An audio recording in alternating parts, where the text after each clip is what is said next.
Amen. Gloire à Dieu.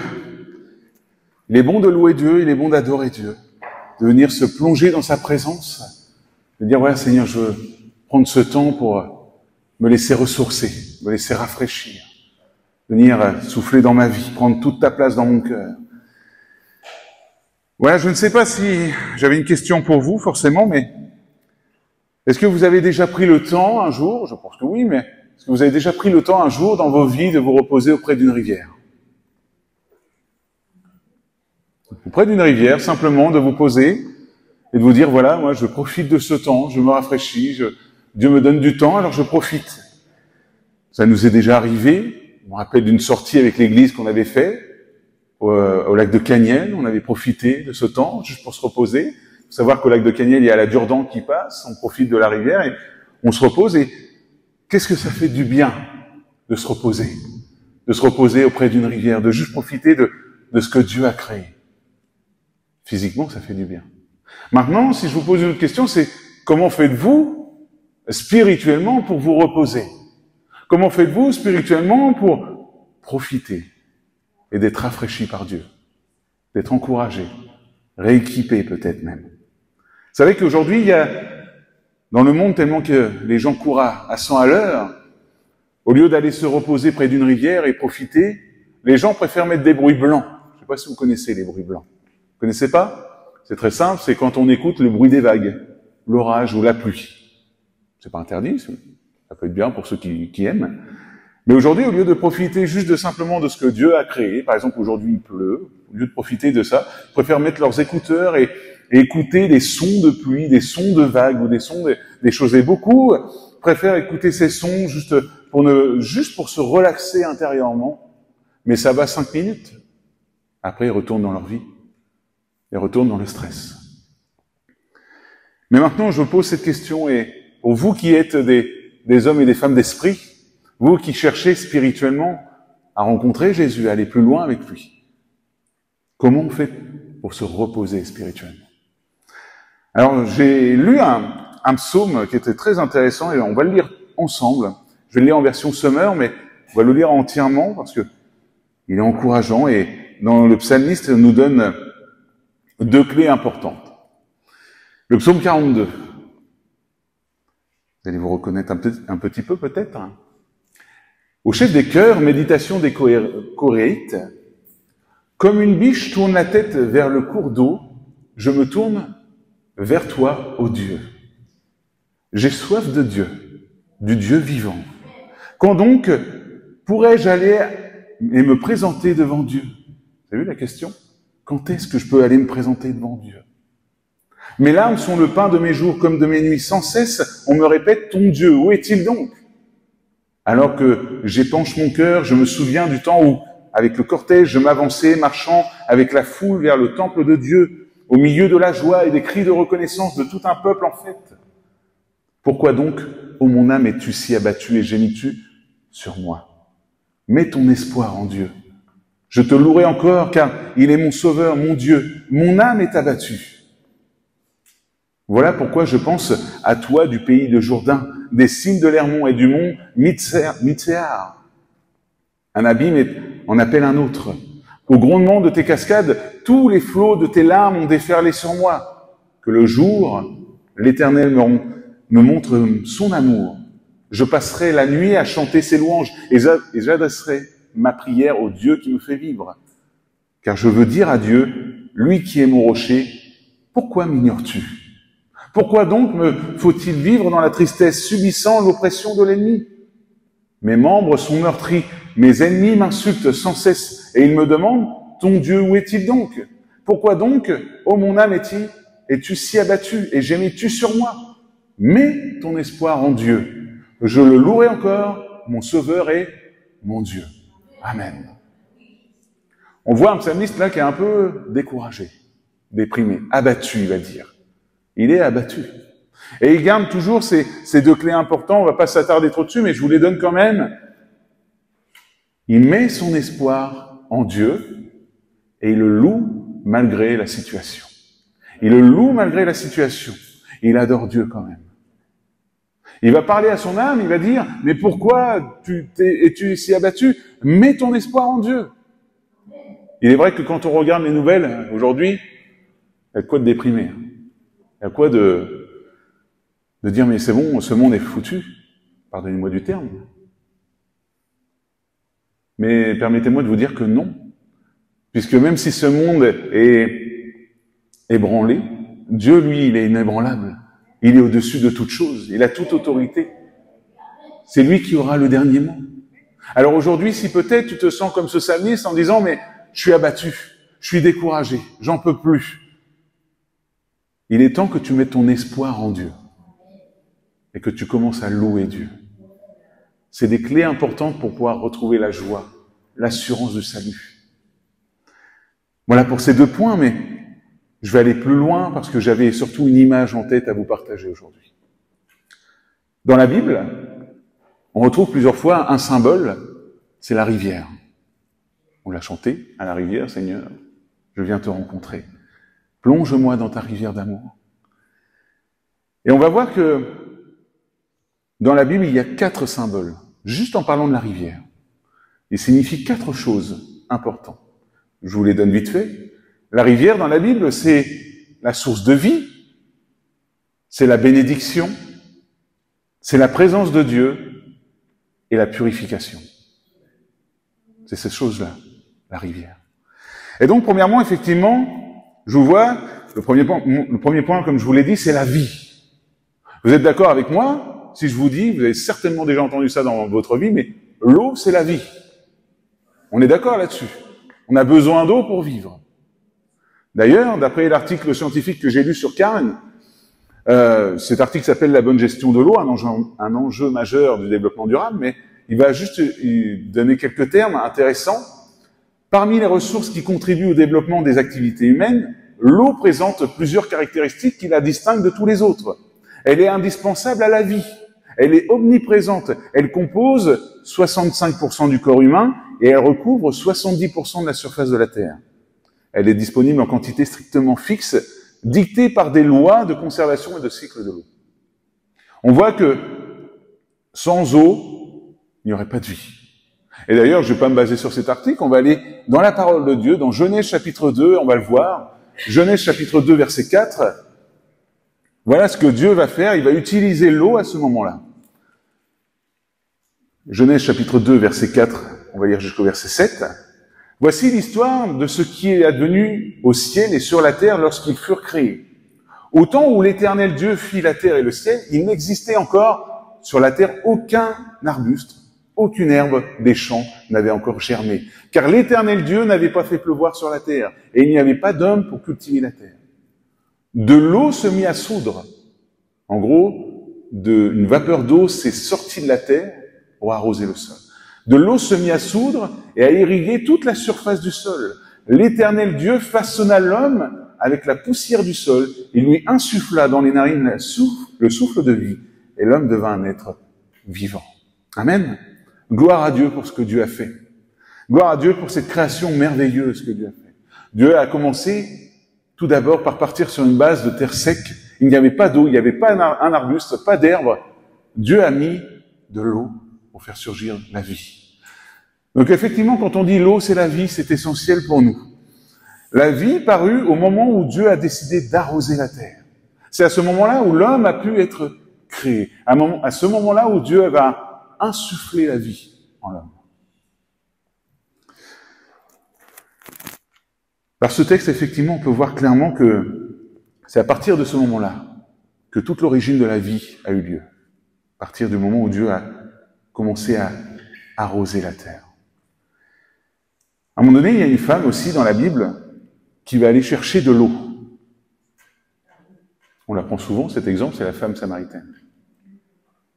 Jean chapitre 4, versets 13 à 14. Cette femme va chercher de l'eau avec toutes ses galères. On parle d'une femme qui a eu plusieurs maris. Une femme qui, sa réputation est chaotique. Obligée de venir à une autre heure pour venir puiser de l'eau, pour pas avoir de problème. Et elle va venir puiser, et voilà ce qu'elle va rencontrer à ce moment-là. Elle va rencontrer Jésus. Jésus lui répondit, « Quiconque boit de cette eau aura encore soif, mais celui qui boira de l'eau que je lui donnerai n'aura jamais soif. Et l'eau que je lui donnerai deviendra en lui une source d'eau qui jaillira jusque dans la vie éternelle. » Ça peut être un peu mystique quand on lit ça comme ça. On dit, attends, on va commencer à avoir de l'eau sur moi. Jésus parle bien en esprit. Il parle de l'esprit.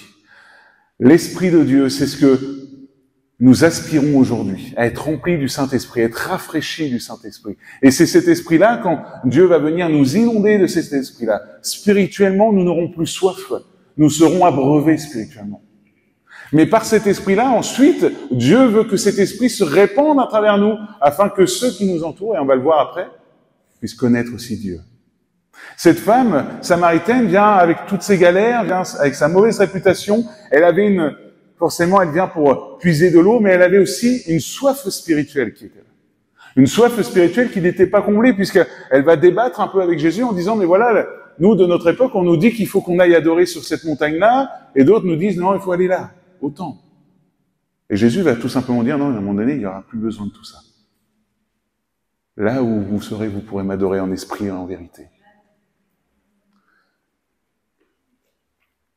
Cette femme a eu une vie difficile, mais son vrai besoin était spirituel.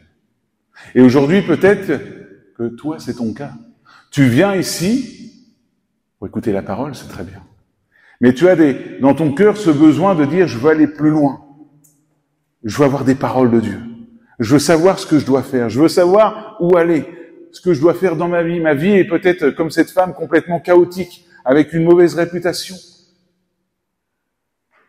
Sache que c'est pas un homme que tu dois chercher, c'est pas des solutions que tu dois chercher. C'est juste une seule personne. C'est Dieu, c'est Jésus. C'est Jésus seul qui est cette source qui pourra t'abreuver. Jésus seul qui pourra venir étancher ta soif spirituelle. Jésus seul qui pourra venir te redonner la vie. Comme je vous l'ai dit, l'eau c'est la vie. Jésus, il est le chemin, la vérité et la vie. Et la vie. Jésus est la source dont nous avons besoin. Cette rivière où nous allons aller nous plonger. On va le voir après ça. Alors que cette femme va juste puiser de l'eau, elle va trouver une autre source. Une source spirituelle. Bien plus intéressante. Plus importante pour elle à ce moment-là. Elle avait besoin d'être restaurée, guérie. Elle avait besoin de goûter cette eau. Et elle l'a goûtée puisque Jésus va prophétiser sur sa vie, va parler sur sa vie. Et c'est ensuite, et c'est là qu'on voit que quand Jésus a dit qu'il serait une source d'eau vive en elle aussi. Parce que quand elle va vivre quelque chose avec Jésus, par la suite, elle va aller à son village et elle va répandre cette source aussi. Elle va donner cette source. Elle va dire, voilà, j'ai trouvé le Messie. La source de vie spirituelle pour nous. Et par la suite, c'est tout le village qui va venir rencontrer Jésus. Tout le village qui va venir voir cette source. Gloire à Dieu. La volonté de Dieu, c'est aussi qu'il déverse en nous cette source, mais qu'on soit des canaux aussi pour ceux qui ne connaissent pas cette source. Qu'on puisse partager cette source. Elle n'est pas que pour nous. On va le voir encore après aussi, mais c'est une source, et comme je vous l'ai dit, la rivière, il y a aussi une autre signification. C'est la bénédiction. La rivière, c'est source de vie. La rivière, c'est aussi la source de bénédiction. Je sais pas pour vous, mais moi, je préfère être au bord de la rivière qu'en plein désert. Je sais pas pour vous, hein. Chacun a ses préférences. Dans le psaume 1, versets 1 à 3, il est dit « Heureux l'homme qui ne marche pas selon les conseils des méchants, qui ne va pas se tenir sur le chemin des pécheurs, qui ne s'assied pas en compagnie de ces gens qui se moquent de Dieu. Toute sa joie, il la met dans la loi de l'Éternel, qu'il médite jour et nuit, il prospère comme un arbre implanté près d'un cours d'eau. Il donne toujours son fruit lorsqu'il revient la saison. Son feuillage est toujours vert. Tout ce qu'il fait, lui, réussit. Tout ce qu'il fait, réussit. Il prospère comme un arbre implanté près d'un cours d'eau. Ceux qui fondent leur vie sur Christ, ceux qui ont fait de Jésus-Christ leur roi, leur maître, leur Seigneur, Ils sont comme des arbres implantés près d'un cours d'eau. Vous êtes des bénédictions pour ce monde. Des bénédictions pour ceux qui s'y approchent et puissent en goûter les fruits. Je vous rappelle les Galates 5, 22, les fruits spirituels. La joie, la paix, la patience. Vous êtes bénis de toutes sortes de bénédictions spirituelles aussi. C'est pas moi qui le dis non plus, c'est Paul. Éphésiens 1, versets 3 à 7. Béni soit Dieu le Père de notre Seigneur Jésus-Christ qui nous a bénis de toutes sortes de bénédictions spirituelles dans les lieux célestes en Christ. En lui, Dieu nous a élus avant la fondation du monde pour que nous soyons saints et irrépréhensibles devant lui. Nous ayant prédestinés dans son amour à être ses enfants d'adoption par Jésus-Christ, selon le bon plaisir de sa volonté, à la louange de la gloire de sa grâce qu'il nous a accordée en son bien-aimé. En lui, nous avons la rédemption par son sang, la rémission des péchés selon la richesse de sa grâce. Amen. Oui, nous sommes bénis de toutes sortes de bénédictions spirituelles. Nous sommes riches spirituellement. Nous pouvons avoir la guérison des corps, de l'âme et de l'esprit par Jésus seul. Mais pour cela, il faut faire ce pas de foi vers Jésus. Accepter Jésus. Accepter de suivre Jésus. De devenir des disciples qui cherchent à pas juste devenir des religieux qui se disent « moi j'ai pris mon baptême et puis c'est bon », mais à vivre pour Christ, à obéir à sa parole. Vous savez que cette invitation, elle est pour nous tous. Jésus le dira lui-même dans Matthieu 11, 28. « Venez à moi, vous tous qui êtes fatigués et chargés, et je vous donnerai du repos. » Toi qui es fatigué, toi qui es chargé, toi qui aspires peut-être au repos, toi qui cherches peut-être la paix du cœur, la paix de l'âme, seul Jésus pourra te le donner. L'argent ne pourra pas te le donner. C'est pas ta grande maison qui pourra te le donner. Ta grosse voiture ne pourra pas te le donner. Tout cela, je vais dire une autre vérité, mais on ne l'emportera pas. On ne l'emportera pas, ça restera sur terre. Quelqu'un d'autre en profitera. Quelqu'un d'autre en profitera. Alors que Jésus, lui, nous attend de l'autre côté. Il nous attend de l'autre côté. Un jour, nous serons seuls devant Dieu. Notre âme devant Dieu. Si tu aspires à la paix, aujourd'hui, il est temps que tu viennes à Jésus. Seul Jésus pourra te donner tout cela.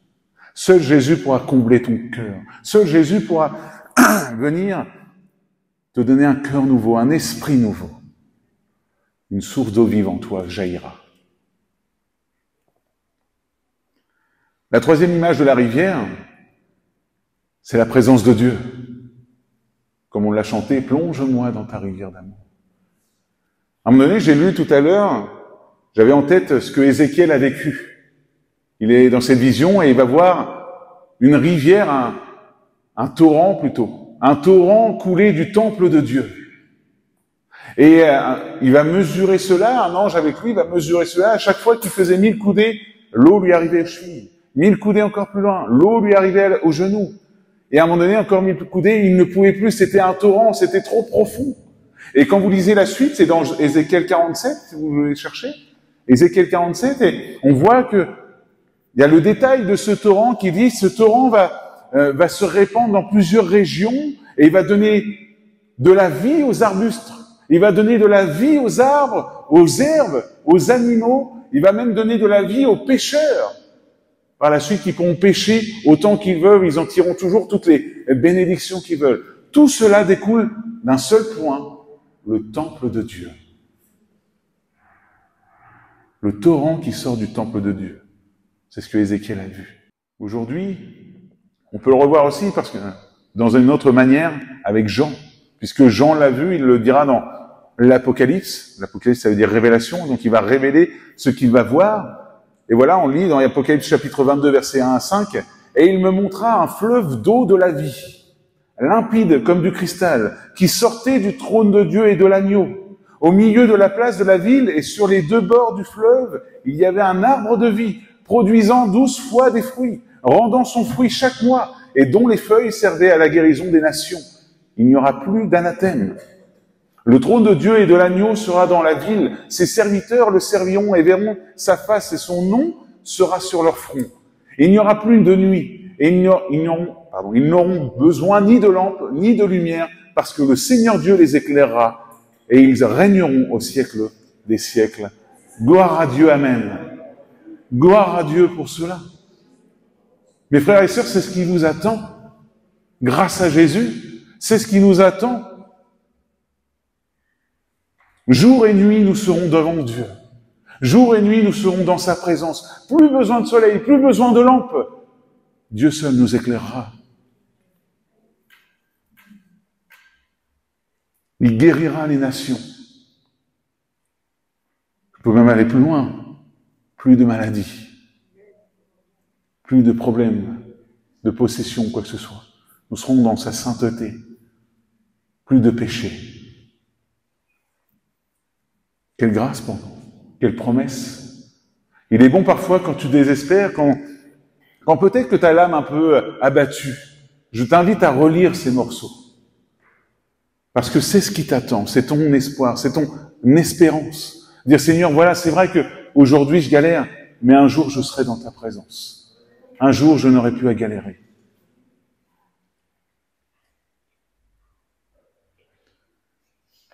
Aujourd'hui, nous avons une petite part de tout cela, vraiment une infime part. Quand nous prenons ces temps aujourd'hui, dans la louange, dans la réunion, dans notre communion aujourd'hui fraternelle, c'est qu'une infime part du paradis qu'on goûte. Une infime part. C'est la joie de se retrouver. On est heureux d'être là ensemble, de louer Dieu. On est heureux de profiter de la présence de Dieu, d'être rafraîchi par son Esprit Saint, d'avoir des dons spirituels. On est heureux de tout cela. Mais ce n'est qu'une petite part. Le jour où nous serons vraiment dans sa présence, on ne peut même pas mesurer tellement que ça sera grande joie, tellement que ça sera merveilleux. On ne peut pas mesurer. Effectivement, la présence de Dieu, c'est une rivière pour nous. Chaque jour, il nous faut nous y plonger. Et comment nous y plonger? La prière. La prière est la clé. C'est dans la prière où nous nous plongeons dans la présence de Dieu. C'est là où nous nous connectons au Dieu Tout-Puissant. C'est là où Dieu vient se révéler à nos cœurs et par sa parole, il va venir nous rafraîchir aussi. Il va venir nous restaurer. Et dans la prière, c'est là où on peut demander, Seigneur, renouvelle-moi du Saint-Esprit. Renouvelle-moi du Saint-Esprit. Rafraîchis-moi de ton âme. Rafraîchis-moi de ton esprit. C'est dans sa présence que nous sommes renouvelés, corps, âme et esprit. Le quatrième symbole de la rivière, c'est la purification. Dans l'Ancien Testament, on utilisait souvent forcément l'eau pour venir faire des ablutions, pour se préparer soit à un sacrifice, ou alors venir, suite à un problème qui est survenu, peut-être un problème de santé aussi, souvent c'était la lèpre. Suite à la lèpre, il devait aller se laver dans une rivière pour pouvoir se purifier et revenir profiter d'Israël. Maintenant, quand on pense à la rivière, on pense peut-être aussi au baptême de Jésus, dans le Jourdain. Le baptême aussi, c'est pour ça que je parle de purification. Le baptême, c'est l'engagement où tu vas t'engager à suivre Jésus et où tu réalises que ce que Jésus a fait pour nous à la croix, c'est pour nous purifier de tous nos péchés, pour nous laver complètement. Seul son sang qui a déversé tel une rivière pour nous, pour pouvoir nous racheter, pour nous purifier de tous nos péchés. Donc effectivement, Jésus est cette source de notre joie, notre espérance. Il est celui qui nous purifie de tout notre péché, qui nous sauve parfaitement. Et c'est pour cela que je t'invite encore, je vais peut-être forcer un peu, mais je vais répéter, un seul nom qui efface nos péchés. Si aujourd'hui tu te sens accablé à cause de tes péchés, si aujourd'hui tu n'as pas pris encore cette décision de suivre Jésus, c'est maintenant cette décision qu'il faut la prendre. On ne sait pas si demain t'est promis. On ne sait pas si nous allons vivre la journée de demain. C'est aujourd'hui où Dieu t'invite, venez à moi, vous tous qui êtes fatigués et chargés, je vous donnerai du repos. C'est aujourd'hui que Dieu veut te donner ce repos de l'âme. C'est aujourd'hui que Dieu veut que tu t'engages avec lui. Parfois, on attend à vivre de grandes choses. Parfois, on attend à ce qu'un ange descende du ciel en disant « il faut que tu t'engages ». Non, aujourd'hui, c'est ta décision. C'est à toi de prendre cette décision de suivre Jésus. C'est ta responsabilité devant Dieu, de t'engager avec lui, d'accepter sa grâce. Je te mets ça à cœur. Alors, nous avons vu ces 4 symboles de la rivière. Dans la parole de Dieu, c'est la vie, la bénédiction, la présence de Dieu, la purification. À quoi ça sert? On va lire quelques autres versets. Un de mes points principaux, et si je crois que vous devez retenir quelque chose de cette prédication, c'est ce point. Dans nos vies, si Dieu s'est manifesté, c'est pour qu'on puisse devenir des canaux ou des rivières dans la vie des autres. Pour qu'ils puissent goûter la présence de Dieu. Qu'ils puissent goûter eux-mêmes l'amour de Dieu. Jean 7, verset 37 jusqu'au verset 39, il est dit, le dernier jour de la fête, le jour le plus solennel, Jésus se tint devant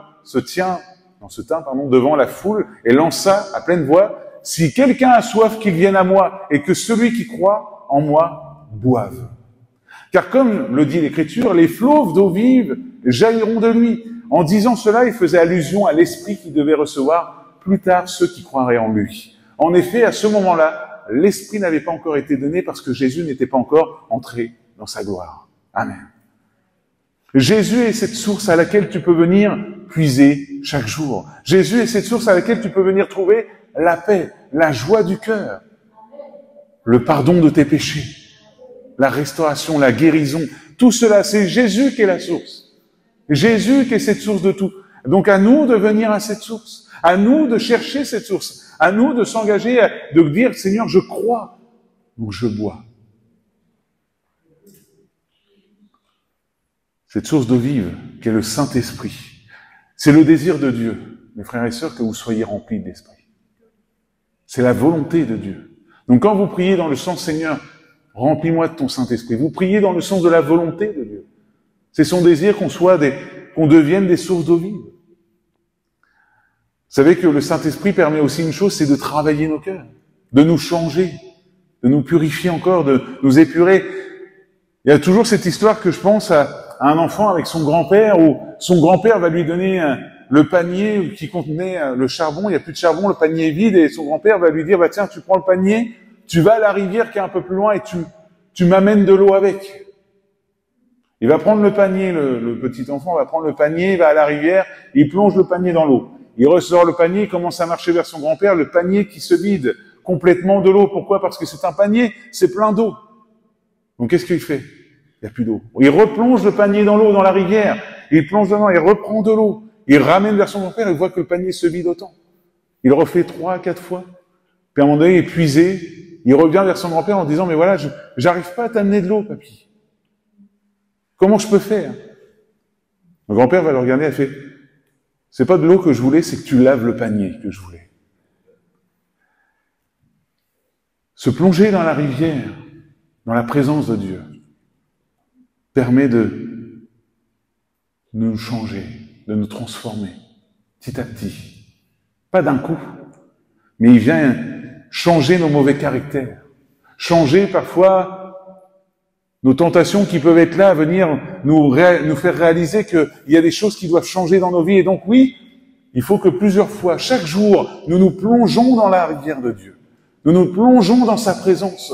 Parce que c'est dans sa présence, par son esprit, que là, Dieu va venir travailler ton cœur, Dieu va venir changer ton caractère, Dieu va ôter ce qui n'est pas bon pour ta vie. Il va venir te faire réaliser qu'il y a des péchés qui sont là pour changer. Plonge-toi dans la rivière de Dieu. Plonge-toi dans la présence de Dieu.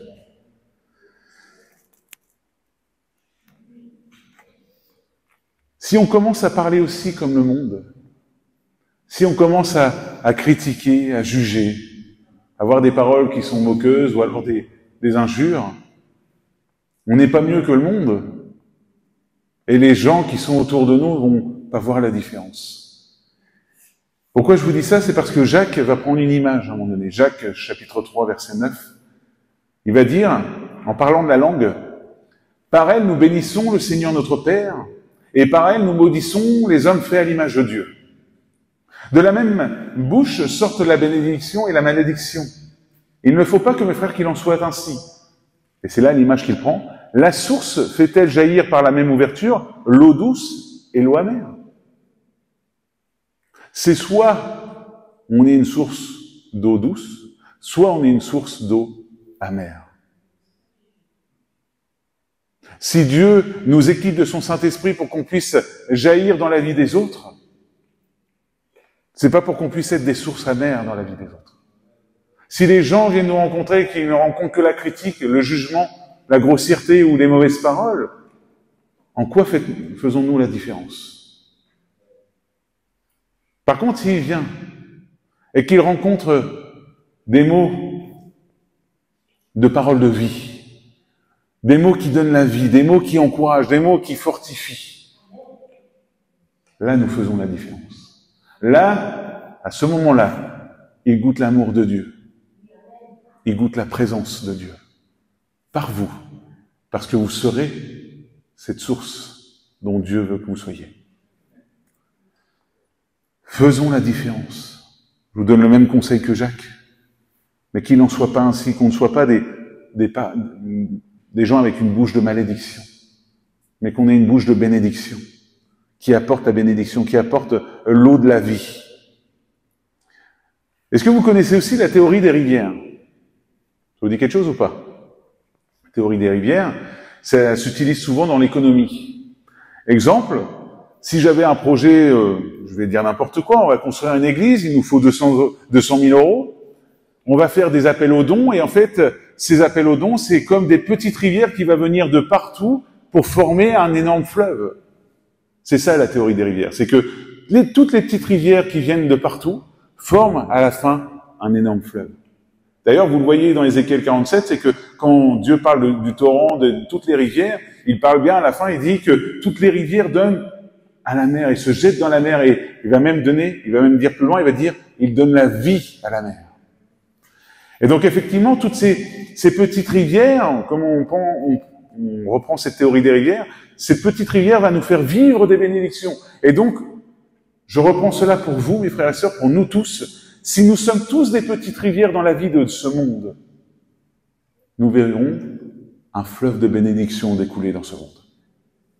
Un fleuve de vie découler dans ce monde. Si nous sommes tous là où nous sommes, cette petite rivière de vie, dans la vie de nos voisins, dans la vie de notre famille, auprès de ceux qui ne connaissent pas Dieu, petit à petit, rivière après rivière, nous formerons des fleuves de bénédiction.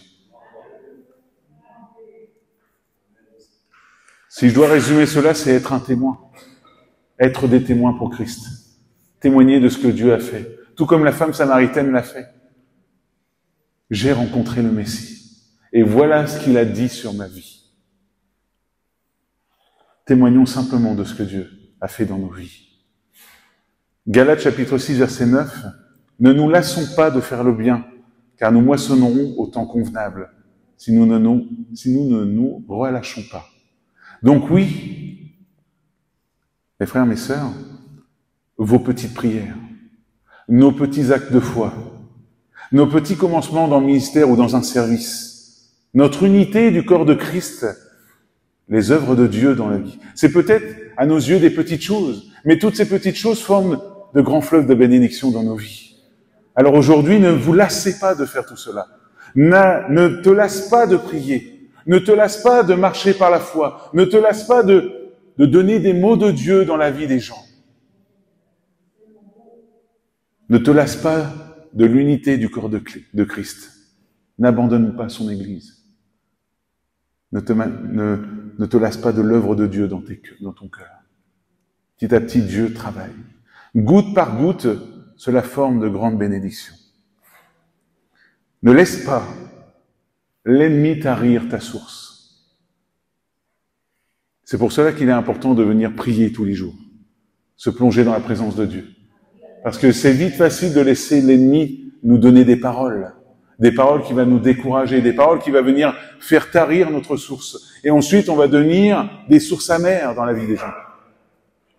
Dieu nous appelle à être des sources d'eau vive, qui jaillit dans la vie des autres. Alors je t'encourage. Si toi aujourd'hui tu es découragé, plonge-toi dans la présence de Dieu. Laisse-toi renouveler, laisse-toi rafraîchir. Et deviens cette source que Dieu t'appelle à être. Une source de vie. Une source qui est remplie de paix, d'amour, de joie. Une source de vie, clairement. Alors je te pose juste cette question pour finir. Est-ce que tu es une source qui manifeste la vie de Jésus? Ou est-ce que tu es devenu une source amère? Ça, c'est entre toi et Dieu. Je répète, est-ce que tu es une source de vie qui manifeste la vie de Jésus? Ou est-ce que tu es devenu une source amère? Si au cas où tu es en train de te dire, je suis devenu une source amère, il n'est pas trop tard pour revenir à Dieu. Il n'est pas trop tard pour venir te replonger dans la présence de Dieu, prendre des temps de qualité et laisser Jésus te transformer. Laisser Jésus venir ôter l'amertume, demander pardon, se repentir et laisser Dieu travailler encore ton cœur. Parce que je sais que celui qui a commencé une œuvre en vous la rendra parfaite. Amen. On prie ensemble. Seigneur, je te remercie pour ta parole. Seigneur, oui, notre volonté, c'est de t'obéir. Notre volonté, c'est de marcher par la foi et par l'esprit. Alors, Seigneur, je te prie pour nous tous, pour cette église, pour mes frères et sœurs, Seigneur, qui sont là. Merci de venir par ton esprit rafraîchir les cœurs, de venir souffler dans les vies, de venir changer les pensées, Seigneur. Peut-être même les paroles que l'ennemi a pu placer. Viens, Seigneur, ôter toute parole dans le nom de Jésus. Prends ta place dans nos vies, Seigneur. Souffle, Seigneur, et je vais aller plus loin aussi, Seigneur. Réveille nos cœurs. Réveille-nous, Seigneur, pour qu'on puisse être bouillant d'amour pour toi chaque jour. Qu'on puisse chaque jour venir nous plonger dans ta présence. Purifie nos cœurs. Continue ton œuvre en nous, Seigneur. Change-nous et glorifie-toi, Père. Uniquement pour ta gloire. Seigneur, fais de nous des sources d'eau vive qui jaillissent dans la vie des autres. Que par nous, ils puissent connaître ton amour, ta paix, ta joie. Que par nous, ils puissent obtenir la vie éternelle. Qu'on puisse les amener à toi seul, Jésus. Toi qui es la vraie source. La seule source d'eau vive. Alors je te remercie, Père éternel, encore de continuer de te manifester dans nos vies. Merci pour ta parole. Merci de nous conduire encore chaque jour à marcher comme tu le veux, Jésus. Dans le nom puissant de Jésus. À toi la gloire, Père. Amen.